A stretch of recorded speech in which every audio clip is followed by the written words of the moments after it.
शिव पुराण कह रही है, भगवान शंकर की पवित्र कथा कह रही है, शिव तत्व कह रहा। शिव महापुराण की कथा कहती है, भगवान शंकर का चरित्र कहता है। शिलाद मुनि ने विचार करा कि मैं भगवान से पुत्र मांग रहा हूं, संतान मांग रहा हूं, पर बाबा तो आते नहीं। आए मेरे भोलेनाथ, कभी बच्चे का रूप लेकर आ गए, कभी वृद्ध का रूप लेकर आ गए। शिलाद मुनि की पूर्ण परीक्षा ली, पूर्ण परीक्षा।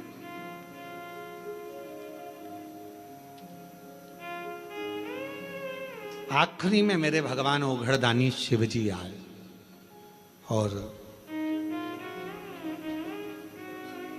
शंकर भगवान आकर खड़े हुए हैं।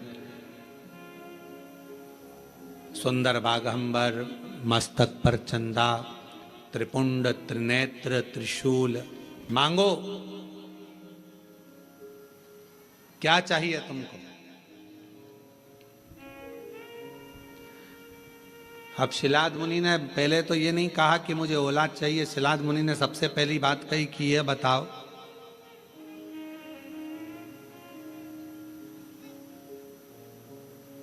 मुझे पुकारते पुकारते इतना समय हो गया, आप अब आ रहे हो? और ये आपका भी प्रश्न है। जल चढ़ाते चढ़ाते वो कहते ना,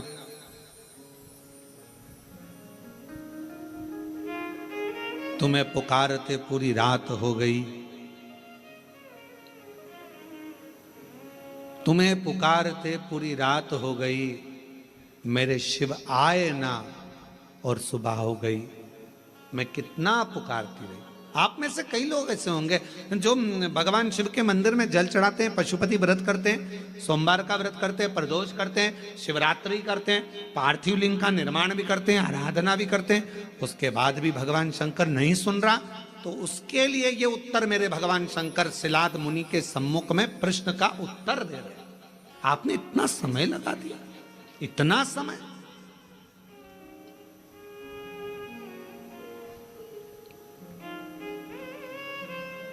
कितने साल पहले ली थी कथा? 2 साल पहले कथा ली थी। अब जरा विचार करिएगा, 2 साल पहले कथा ली और 2 साल से तैयारी में लगे होगे, और 2 साल से तैयारी में लगे होगे, और कितना कितना परीक्षा करते करते करते करते आखिरी में भी वो कथा होते होते और ऑनलाइन हो रही है। तो जरा विचार करिएगा, थोड़ा सोचिएगा कि शिव जी या तो कुछ बाबा देव अधिदेव महादेव की जैसी मर्जी, और कहीं ना कहीं प्रभु कृपा। हर चीज में अच्छा सोचो। मेरे शंकर ने कुछ अच्छा सोचा होगा, मेरे शिव जी ने कुछ अच्छा विचार करा होगा, कुछ अच्छा विचार करा होगा। भगवान शंकर ने यह भी सोचा होगा कि तुम कथा तो करा पाओगे, पर वहां बैठने की तुम्हारे पास जाती, ये भी पक्की बात थी, ये भी निश्चित है। क्योंकि कोरबा क्षेत्र में कथा नहीं हुई, और इस क्षेत्र में कथा नहीं हुई तो पूरा कोरबा और कोरबा के आसपास का क्षेत्र पूरा जब उलटता, और आजू बाजू में ये भी लगा है तुम्हारा झारखंड और ये सब उड़ीसा की बॉर्डर, तो ये भी सब आ जाता। कथा नहीं सुन पाते तुम, हो सकता है व्यवस्थाओं में लगे रहते, पर शिव जी ने विचार करा, तूने 2 साल दाढ़ी नहीं बनाई, 2 साल बाल ना कटाए, 2 साल तक तू तप साधना करता रहा, तो मेरे शंकर भगवान ने सोचा जब इतना तूने करा है तो कथा भी दिल लगाकर एक जगह पर बैठकर श्रवण कर, सुनो, धारण करो। ये शिव सोचे, अच्छा सोचो, कुछ अच्छा ही मेरे बाबा ने लिखा। और ये जितनी माताएं बैठी ना, जीजियां जितनी बैठी है बाहर कुर्सी पे, जो लोग बैठे हैं, ये बड़े खुश होके सुन रहा है, इतनी प्रसन्नता में, क्योंकि इनको मालूम इतनी पास से तो कथा नहीं मिल सकती थी ये तो, क्योंकि ना जाने पंडाल में भी कहाँ बैठते और एलईडी पर देखते, पर इतने करीब में बैठकर कथा सुनने को मिल रही है। तो तुम तो घर जाके 2 लोटा क्या 4 लोटा जल चढ़ाने वाली, पक्का है ये विचार, तो पक्का है। अब यहां से जाओ तो तुम यहाँ के collector, SP, SDM, IG, commissioner, SD, सबको धन्यवाद देना। 2 लोटे जल का प्रताप था जो तुमने महाराज की कथा इतने पास में से सुनवा दी। महाराज शिव तत्व है, शंकर शंकर कुछ अच्छा सोचा होगा उसने, बहुत अच्छा सोचा, उसकी करुणा है बहुत। विचार करिए। शिलाद मुनि ने कहा इतना समय लगा दिया तुमने आने में, मैंने तो सोचा नहीं था कि इतना समय लगेगा। महाराज, लिखावट बता देती है पेन में स्याही कौन सी है, और सिखावट बता देती है कि घर में कमाई कौन सी है। सावधानी रखकर सुनना जरा। घर की कमाई और पेन की स्याही, ये दोनों हमारे सामने जरूर आती है। एक घर की कमाई और पेन की स्याही, ये दोनों हमारे सामने जरूर आती है। हमारी लिखावट बता देती है, जब हम लिखने बैठते हैं लिखावट बता देती है कि तुम्हारे पेन में स्याही कौन से रंग की है, ये तुम्हारी लिखावट बताएगी। और महाराज, सिखावट तुम्हारे घर की कमाई बता देगी। तुम्हारे बच्चों में अच्छे संस्कार हैं, बच्चे माता पिता का आदर कर रहे हैं, सम्मान कर रहे हैं, सत्कार कर रहे हैं। फिर निवेदन करूंगा, बच्चों को खूब पढ़ाओ, अपने बेटा बेटी को खूब पढ़ाओ, जितनी अच्छी एजुकेशन दे सकते हो दो।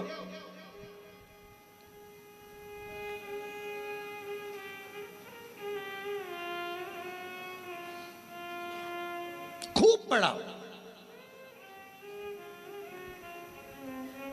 पर बच्चों को पढ़ाने के साथ में संस्कारों में भी ढालो। ज्यादा पढ़ने के बाद बच्चे आपको खुद, जिन बच्चों को आपने पढ़ाया अगर उनमें संस्कार नहीं होंगे तो वो बच्चे धीरे धीरे आपको बेवकूफ समझने लगेंगे। मम्मी तुम्हें अकल नहीं है, तुम चुप रहो। पापा अपने ऑफिस में ये बात बताना, हमको मत बताओ। हमने कई लोगों को देखा है, बड़े बड़े पद अधिकारियों को देखा है, जिनकी सत्ता पूरे ऑफिस में चलती है पर घर में औलाद से हार जाते हैं, घर में औलाद से हार जाते हैं। हमने बड़े बड़े, हमारा तो सब दूर जाना है, सब दूर से मिलना है, सबसे मिलना होता है, सबके पास जाना होता है। बड़े बड़े अधिकारी बहुत ऊंची पोस्ट पर हैं, बहुत ऊंचे पद पर हैं, जिनकी धाक सब दूर चलती है, पर रिटायरमेंट होने के बाद वो बाप भी आंख में से आंसू बहाकर कहता है कि मैंने बच्चों को पढ़ाया, खूब ऊंचे पद पर पहुंचाया, खूब एजुकेशन में पैसा लगाया, पर मेरे बच्चों को मैं संस्कार देना भूल गया। वो बच्चे आज मुझे सिखाते हैं, चुप रहो, ज्यादा मत बोलो, अपना अब हम नहीं सुन सकते, अब शांति रख लो। ये बच्चे कहते हैं, ये बच्चे कहते हैं। हमने पढ़ाया, एजुकेशन दो अपने बच्चों को, खूब पढ़ाओ, खूब विद्यादान कराओ, खूब अच्छा पढ़ाओ। जितने आस्था चैनल पर कथा सुन रहे हैं, मैं सबसे निवेदन करूंगा, जितने फेसबुक यूट्यूब पर कथा सुन रहे हैं उनसे भी कहूंगा, अपने बेटा बेटी को तुम्हारी सामर्थ्यता से ज्यादा पढ़ाओ, अच्छी एजुकेशन कराओ, पर एजुकेशन के साथ संस्कार जरूर देना। अपने घर के संस्कार देना जरूरी है। बच्चे तुमको पढ़ लिखने के बाद ये ना समझे कि मेरे माँ बाप बेवकूफ हैं, पढ़ाओ। पर बच्चे जब ऊंची आवाज में बात करने लगे, पापा चुप रहो, मम्मी तुम मेरे से फालतू बात मत करा करो, तुम्हें अकल नहीं है, तुम चुप रहो। बच्चे जब व्यर्थ की बातें बोलने लगे तो समझ लेना पढ़ाई तो कराई तुमने, एजुकेशन तो कराया, पर संस्कारों से वंचित कर दिया। आप संस्कारों से वंचित।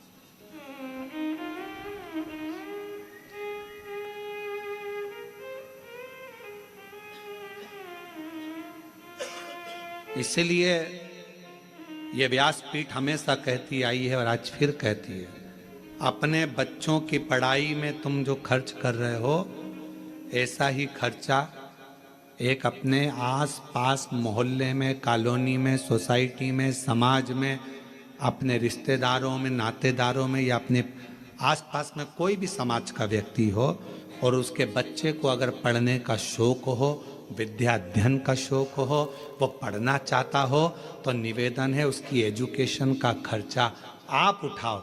जब उस बच्चे को पढ़ाओगे, एक अपने बच्चे को पढ़ाओगे और एक दूसरे के बच्चे को जिसको पढ़ने का शौक है, पैसा नहीं है, पढ़ना चाहता है, उसकी एजुकेशन का जब आप खर्चा उठाओगे, जब आपके बच्चा भी बड़ा होगा और वो जिसको पढ़ाया वो भी बड़ा होगा, दोनों में अंतर समझ में आएगा।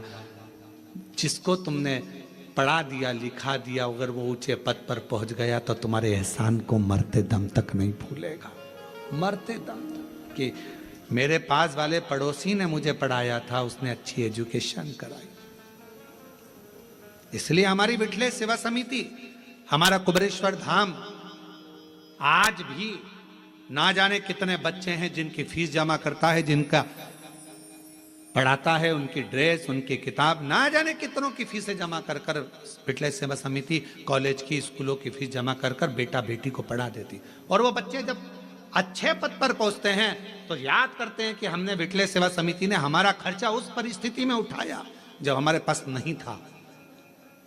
और बाद में वो कहते हैं कि हमें बताओ, हमें समिति के लिए क्या करना है, हमें क्या करना है कुबेरेश्वर धाम के लिए। हम एक ही बात कहते हैं, अपने परिवार को पालो और साथ में तुम भी ये नियम बना लो कि अपने आसपास में कोई बच्चा पढ़ना चाहता है, एजुकेशन करना चाहता है, उसके पास कुछ नहीं है, तो तुम उस बच्चे को पढ़ाओ जैसे समिति ने तुमको पढ़ाया है, वैसे तुम भी पढ़ाओ। अग्रणता दीजिए। शिक्षा से बड़ा कोई दान नहीं दुनिया में, शिक्षा से बड़ा कोई दान नहीं। पढ़ाओ, अच्छी एजुकेशन करो, पर एक विश्वास के साथ, एक भरोसे के साथ।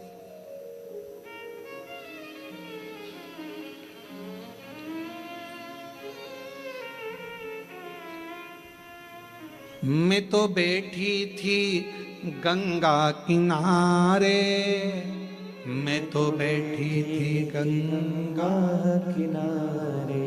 जब हम एकाग्र चित्त से बैठकर भगवान शिव की अविरल भक्ति को धारण करें, विश्वास के साथ स्मरण करें, शिव तत्व क्यों ना मिले। शिलाद मुनि ने कहा कि आपने आने में इतना समय लगा दिया, इतना समय। भगवान शंकर बोले, जब तक तेरा भाग्य प्रबल ना हो, जब तक तेरे कर्म की प्रधानता ना हो, तब तक मैं समय पर आकर देता भी नहीं। और मेरी जीजियों जीजाओं, व्रत करते करते बहुत समय हो गया और भगवान नहीं सुन रहा है तो समझ लेना थोड़ी फाइल मोटी है, समय लग रहा है, लगने दो, होने दो, अपना कर्म करते जाना है। 3 चीजें हैं, एक भाग्य, दूसरा समय, तीसरा कर्म। शिव महापुराण में भगवान शंकर शिलाद मुनि से कहते हैं, जब भाग्य प्रबल होता है तो मनुष्य का देह मिलता है, और भाग्य प्रबल होता है तब मनुष्य के देह में भगवान शंकर की भक्ति मिलती है। भाग्य प्रबल होता है तो सावन महीने में शिव महापुराण की कथा मिलती है। यह भाग्य की प्रबलता है। हम आपको बार बार देखकर धन्यवाद दे रहे हैं, गजब की किस्मत पाई है जो सावन महीने में शिव पुराण की कथा इतनी अड़चनों के बाद भी श्रवण कर रहे हैं कोरबा में। ये बड़ा आश्चर्य वाली बात है। आप लोगों के लिए बड़े सरल बात होगी, पर हमारे लिए तो बहुत आश्चर्य की बात है, बहुत आश्चर्य।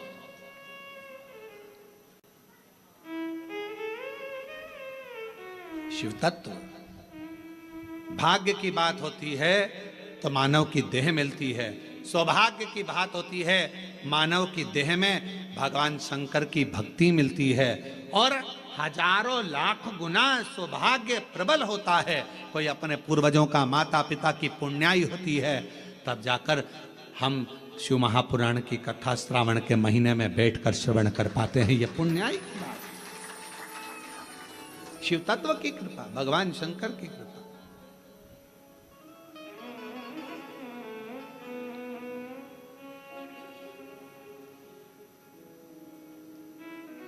और हरिओम में ओम समाया है, मेरा भोला नगर में आया है।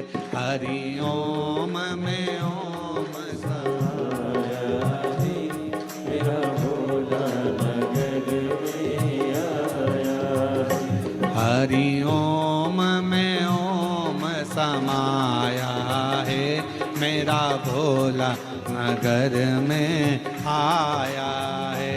हरि ओम में ओम समाया है, मेरा भोला नगर में आया। मेरा भोला नगर में आया है। मेरा भोला। श्रावण के महीने की कथा है। हृदय से बाबा को अपने मन का भाव कहिए, प्रार्थना करिए।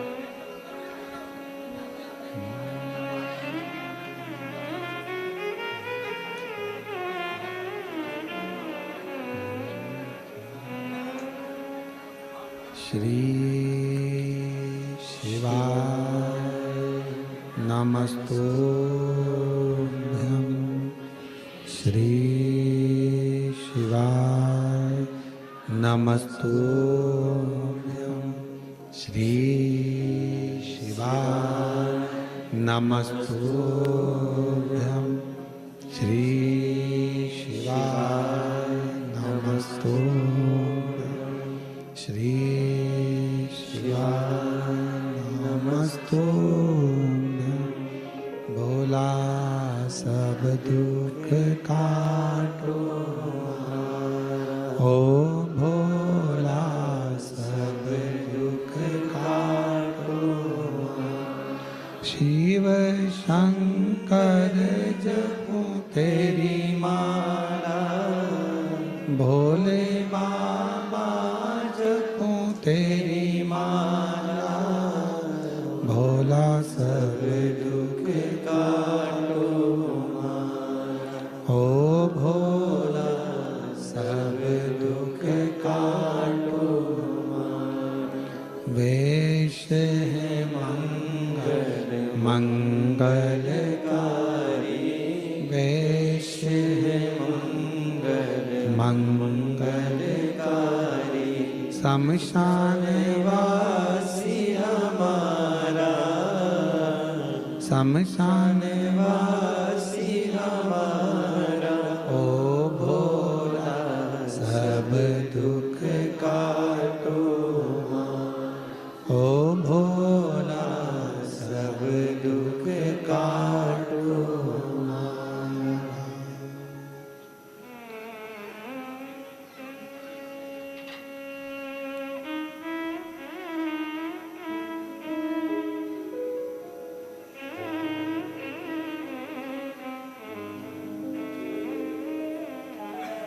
बाबा देवाधिदेव महादेव, भगवान शिव ओघड़दानी, तरकालदर्शी, कैलाशी, अविनाशी भगवान शिव की कथा कर रहे।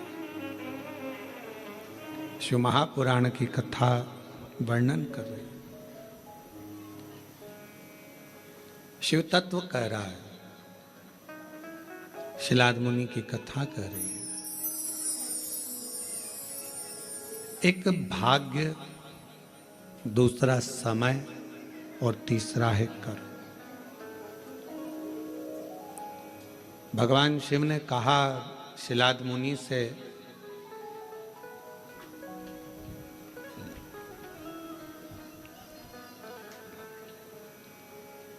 हो सकता है कि तुम्हें कुछ प्राप्त करने में समय ज्यादा लगा हो, पर यह निश्चित है समय ज्यादा लगने पर भी यदि कुछ अच्छा मिल रहा है तो शिव की कृपा से वो अटल रहने वाला, हमेशा रहने वाला मिल रहा है।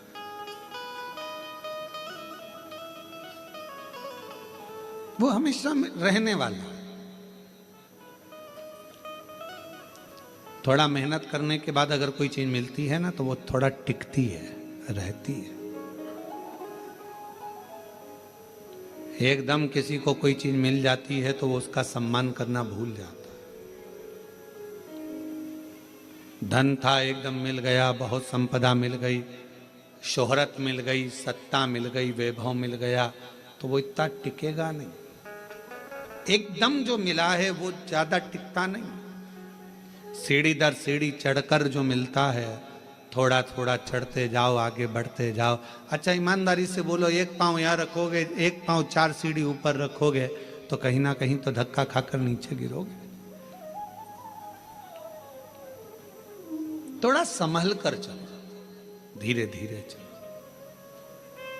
अगर वैष्णो देवी का दर्शन करने गए हो, डोंगरगढ़ वाली माता का दर्शन करने गए हो, विंध्याचल दर्शन करने के लिए गए हो, या अपने यहाँ कोरबा में भी कोई आसपास में देवी धाम शिव धाम कोई ऊंचाई पर होगा, एक रास्ता जाता है घूमकर फिरकर, थोड़ा दूरी से आराम से चढ़ना है, और एक रास्ता जाता है सीढ़ी सीढ़ी सीढ़ी सीढ़ी, और एक व्यक्ति वो होता है जो पहाड़ पकड़ा, यह पकड़ा वो पकड़ा और चढ़कर फिर आगे बढ़ा।